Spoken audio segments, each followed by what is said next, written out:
welcome everyone to this insightful session that we're going to have with Bishop Shoo from the Evangelical Lutheran Church in Tanzania, Northern Diocese, and some of his colleagues to tell us something about how to create a good financial investments and assets plan, what they've done, how they made it work, and what their plans are for the future.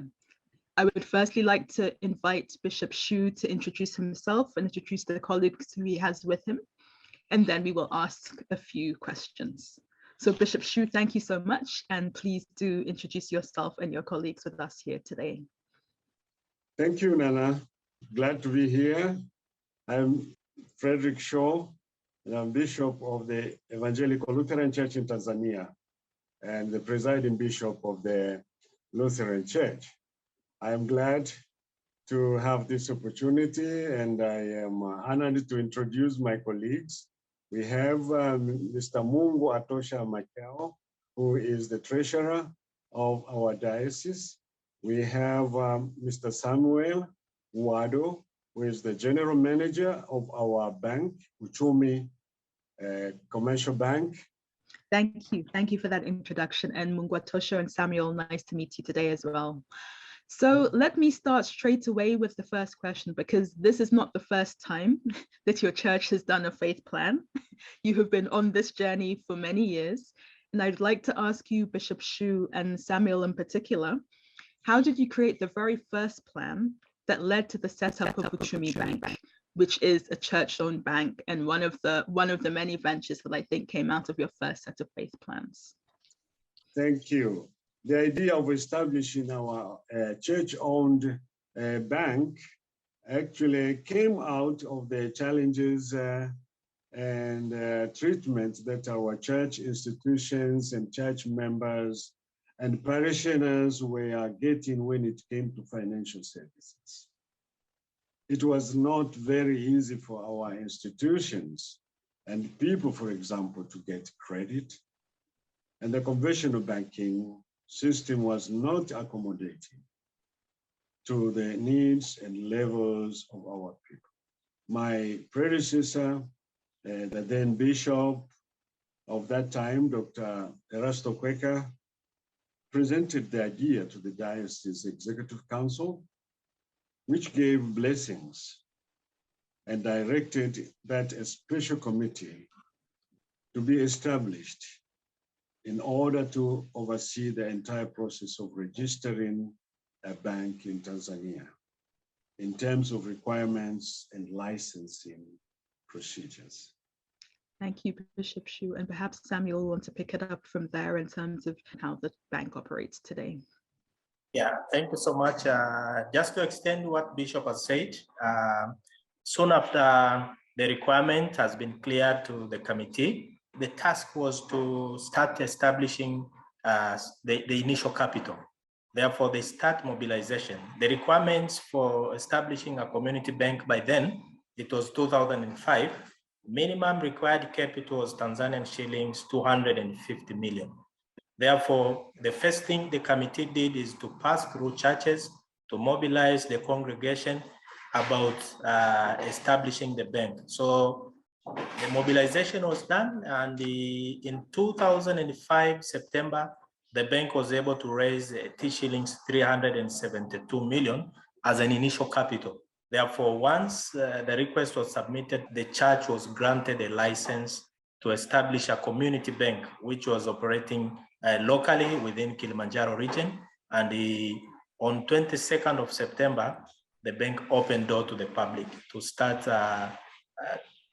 giving the service of financial services. So the door was open, people were bringing their deposits, the bank started lending. Yeah. Here we are today. It's a wonderful story, and what's also great about it is that it's a multi-faith initiative. So whilst it was started by the church, it's open to those of every faith. Maybe Bishop Shoo, I would love to ask you a bit more around how you mobilized all the different churches to contribute to this, how you made this something that was truly owned by the laity as well as the leadership, how you really got everybody on board. Thank you, Nana. The first step was the awareness raising. We had awareness meetings and programs which were carried out through church members and institutions.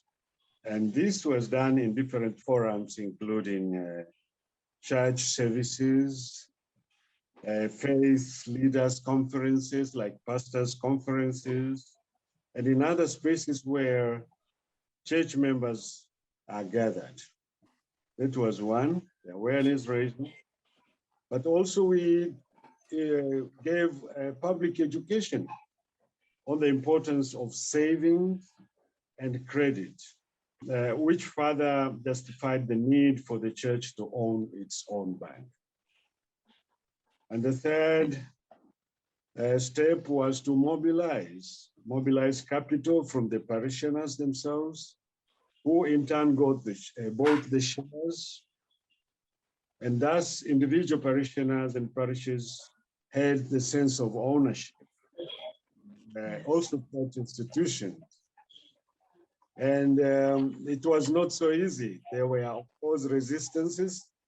Well, some of our partners from abroad, for example, with whom we shared this idea of starting a bank, they thought this is impossible, and that we as a church, and in Tanzania, in Africa, we cannot do that, cannot establish a bank.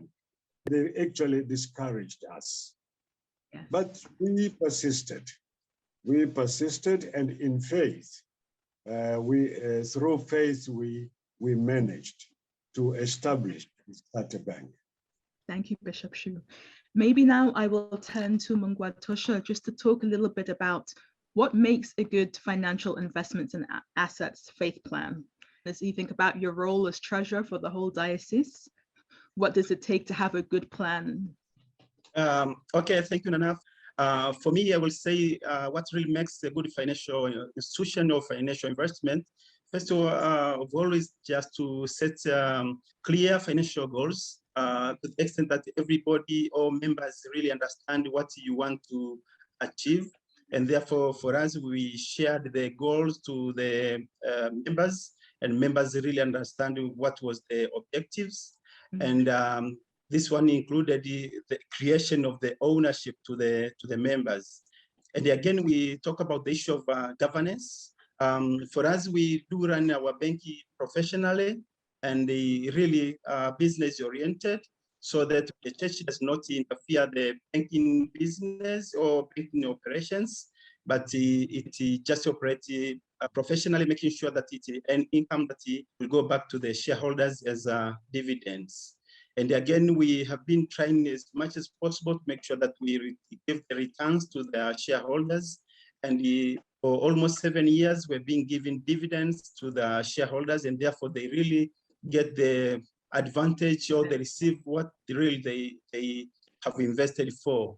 Therefore, the bank is very transparent, so they can just know how much we earn as a profit and how much goes back to them. And again, we have created the human touch value.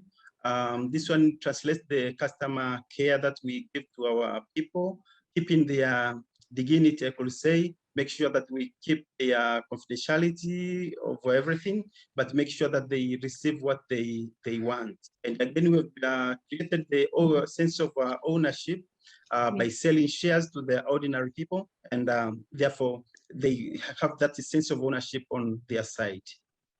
Thank you, Munguatosha. As you say, it is about that sense of ownership and the laity being involved. It's about the good governance. And I guess it's also about the fact that it all started with the blessing of the presiding bishop to get the venture started. And I might close just asking about what are the plans for the future?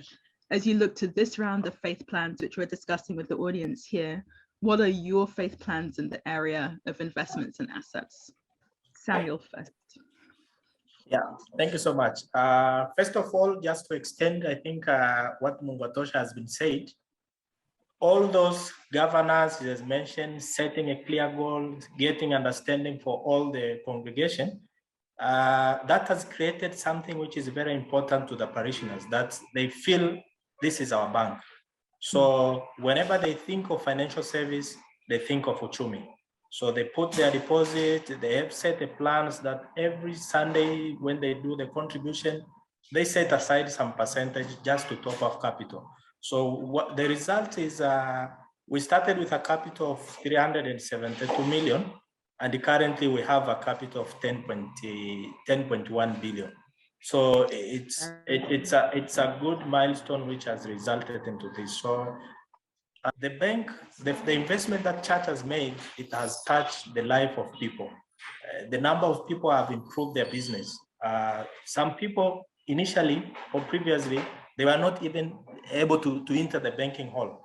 They feel that they think the bank is for rich people. Therefore, after the establishing of Uchumi Bank, many people now feel that they can go to the bank, they can borrow, they can do business. So that has created a sense of financial literacy among the community, but also the life-changing. We have so many cases where you see someone has started with a very small business. Now they are running a very big portfolio. They have a big portfolio of business. So it's a kind of changing life, but also improving the life of community. And we have the motto that caring for family economy. So number of families have really improved their lives and economy. So it's a good platform that we had for this number of years. And as I understand it, because it's been growing so well and working so well, there's a plan to extend it into more areas, more communities. Yes, actually, that is also the key one, that if you want to establish a commercial bank, which will be operating country-wise, you need to have a minimum capital of 15 billion. So if you look at the capital currently that we have of 10.1 billion, so we have a shortfall of 4.9 billion. That's the thinking. If we do more investment, we are going to operate country-wise. Also, the banking sector is changing very rapidly. You need to have a massive investment on technology. All these need sufficient capital. Therefore, that is the thinking of the bank of the future.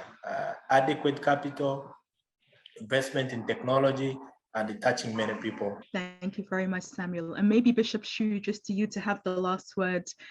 How do you see the future, and what would you say to encourage other groups who are just starting or earlier on in their journey of making faith plans? By establishing this bank, we have learned one thing, that it does not matter how small you start. You only have to believe in that and to have that good faith and the good intention of improving the people's livelihoods, to improve the economy of the poor families, even in the rural areas, but also in the cities, to have that as a motivation. We have seen that it can be done. And as Samwel has just said, through our bank, we have seen life-changing experiences of the peasants, small business entrepreneurs, and it has really made a difference and an impact, a very positive impact to the people. So it can be done, to have this faith and to have the will to help transform the livelihoods of the people, and especially the poor people. To have the faith and to have the will, it can be done. Thank you all very much indeed for your contributions. And we look forward to continuing to meet with you and work with you as we go along this journey of